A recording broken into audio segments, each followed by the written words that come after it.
So, I was absolutely thrilled when HBO's Chernobyl turned out to be as popular as it was. Not only because it was an exquisite piece of writing and acting and production design and all of that, because it meant that my personal fascination with anthropogenic catastrophe and disaster, particularly nuclear disaster, because I'm one of those people who has a perverse fascination with things that scare them most, was becoming part of the general conversation. It was okay to talk about those kinds of things. And nuclear disaster is particularly interesting because it lets us think about a lot of other things.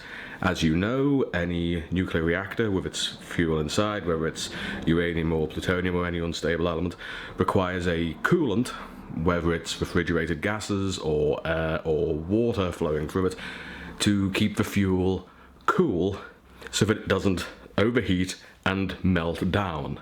Because if it melts down, it goes into the earth, which is bad enough already, and it gets into the groundwater, superheats, massive explosion, contaminates everything around it, and makes it uninhabitable for all human life. Now, you may be thinking you've clicked on the wrong video. You may be wondering why on earth I'm talking about nuclear reactors and coolant disasters in an AuthorTube video. Because it strikes me that if we consider attention and encouragement to be a kind of coolant, then suddenly we have a very interesting metaphor for your common or garden average writer. Let's begin.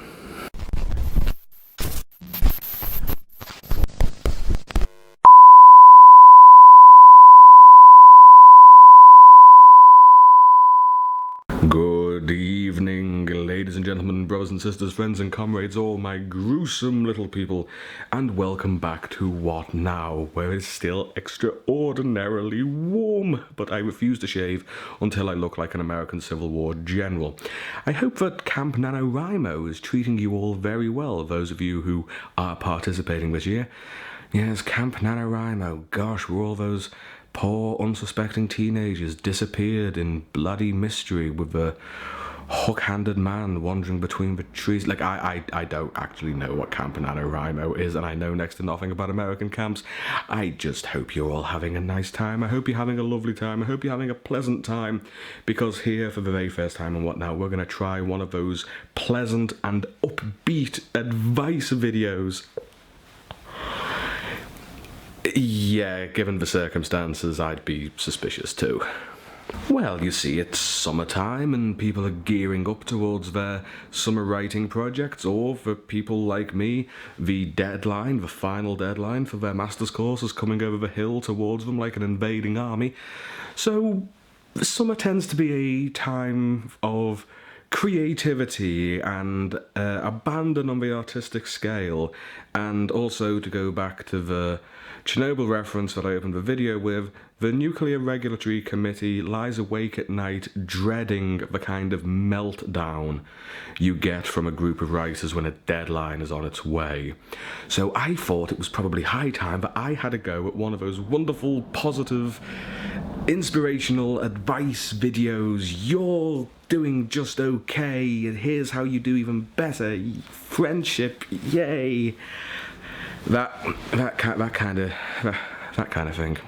But all joking aside, it does strike me that every now and then, anybody who is involved in a creative pursuit, such as the creation of prose fiction, does require a little pep talk, and sometimes from a complete stranger it can help, because it's like a hand reaching out from outer space, as it were. Some stranger to say that yes, it's happening to me too, and it's going to be okay. And I thought we'd have a go at one of them, because I have realised in the last year or so, because it kept coming up more and more, not just looking on AuthorTube, but the writers who were around me, is that given that we are a very emotional class of people, we're a very sentimental kind of people, and what we're doing is we're essentially engineering with emotion. That's what we're playing with. That's the raw materials that we're playing with in order to make these stories. The one that kept coming up over and over and over again is it good enough? That's the title of this video. Is it good enough? Is my work good enough? And by implication... Terrible jump cut there because of a noise in the street. Some kind of fight. I don't know what it was. Nothing to do with me. What was I saying? Yes, begging themselves a question. Is it good enough? Is my work good enough? And by implication, am I good enough? This is what really seems to bother people, writers, more than anything else, and it's something that I would like to address once and for all. Because let's face facts. This is one of the most personal art forms that anybody can pursue. You are translating your innermost and most private self into a version that is to be experienced, interacted with, understood, reinterpreted, assimilated by other people. It is a remarkably vulnerable position to put oneself in. And how do we go about it? Well, we seclude ourselves utterly. We cut ourselves off from our fellow creatures in order to be introverted and extroverted at the same time. Psychologically and emotionally speaking, it is no small undertaking. The toll that it can take on a person should not be underestimated. So when it is finally finished, or because Lord knows none of us ever wait until it's finished to start panicking, that question, is it good enough? Will it ever be good enough? Can really eat into you like rust through a boat. It doesn't matter how big the boat is. It doesn't matter how much steel plating has gone into the hull. The rust and the salt can get into it. That doubt, that worry, that panic. Because the world of a writer, while being enormous and as big as the universe, is also remarkably tiny. I could be bounded in a nutshell and consider myself a king of infinite space, were it not that I have bad dreams, as the prince himself said. So we lose sight of what's important to us. We lose sight of any standard of measurement. We lose sight of our own abilities because for a little time, we stop being ourselves. So, with all joking aside, I just want to address this question. For anybody right now watching this who is asking themselves those questions and driving themselves insane, is your work good enough? Will it ever be good enough? With all the time and the work and the effort, will it ever be good enough? No. No. No. Of course. No. Yes, your regular What Now service has been resumed, but don't take it to heart, because I'm going to explain why this is actually a good thing and why you've been beating yourself up for no good reason. On the off chance that my acting abilities are better than I, or indeed the fringe reviewers, ever thought it was, and that punchline really actually sucker punched anybody, I just want to take a second to reassure you that no, I am serious. I am going to explain why no, it will never be good enough is not what you're supposed to be thinking about. Wait. Consider the question. Seriously, think about the question exactly as posed. Write it down. Is it good enough? Presuming that the it in question is your writing, let's have a look at the good enough. What does that mean? Good enough for what? More specifically, what are you measuring it against? Seriously, what is the standard? We're not talking about meters or kilograms or liters or the speed of light.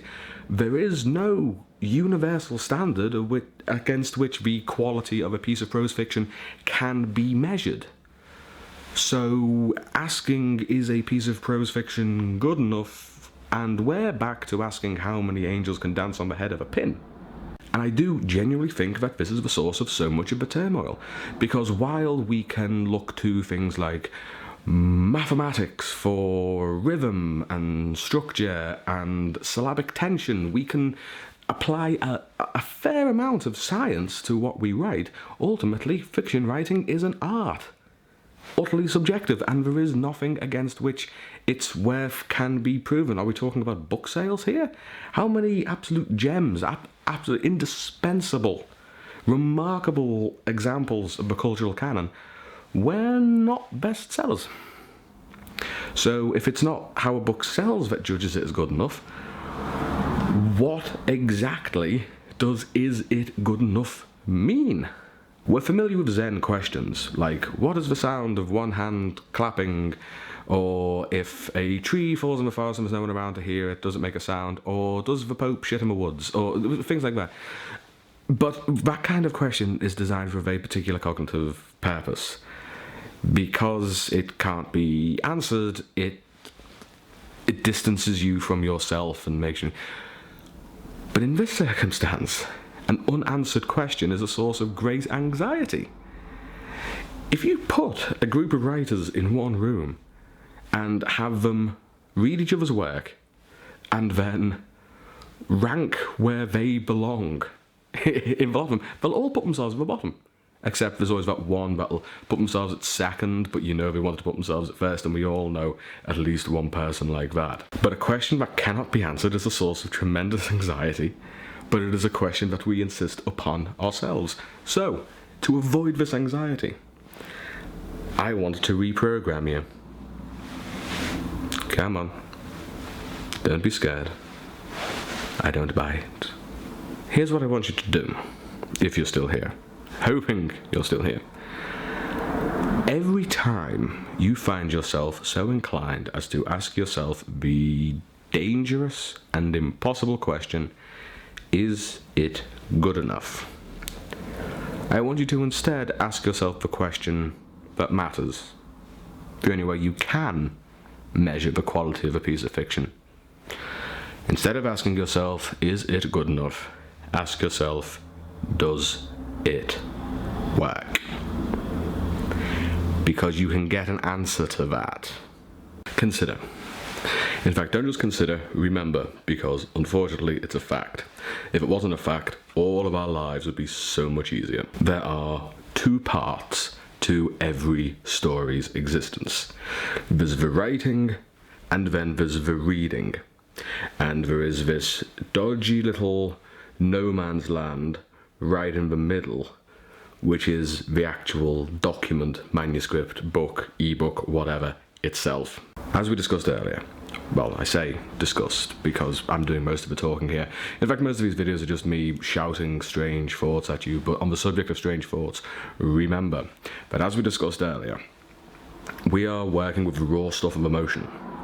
We are assembling thoughts and details and descriptions and those little pieces of verisimilitude, and we arrange sentence structure as to contain these ideas purely so that they are projected into the minds of the reader, where they are reassembled like Mike TV in Willy Wonka's Chocolate Factory. We are taking abstract ideas to create abstract ideas, but there is the middle bit where it has to no longer be abstract and be physical. Now, when we ask ourselves bloody stupid questions like, is it good enough, we're only looking at half the data. Because we can't answer that. Only the reader can answer that. Because only the reader knows what they want. Or at least they think they know what they want. They have an expectation. And maybe we will completely throw those expectations out of the window. Maybe we'll give them something that they never thought they wanted. But now they have it, and it's for them to judge. I'm not going to use this video to get into the death of the author debate. If you're interested, this is my view on it. But even with an understanding of authorial intent, it is not possible for the reader to ever fully comprehend what the writer was trying to do, or thinking, or feeling at the writing of any given sentence in any given manuscript at any given moment.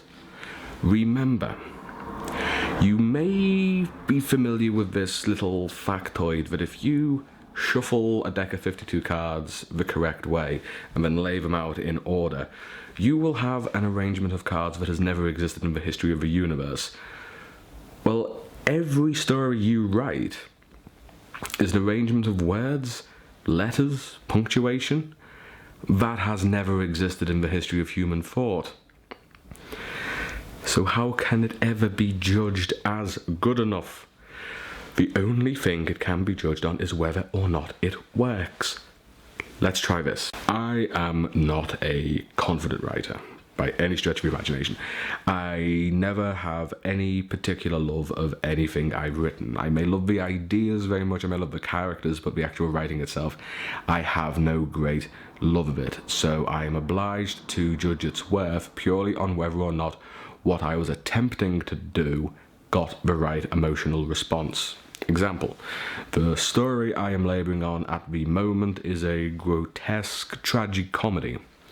So when I have a draft that I can stomach and I hand it over to the fistful of beta readers that I trust to see it in its virginal maidenly state, I will be looking for particular emotional markers.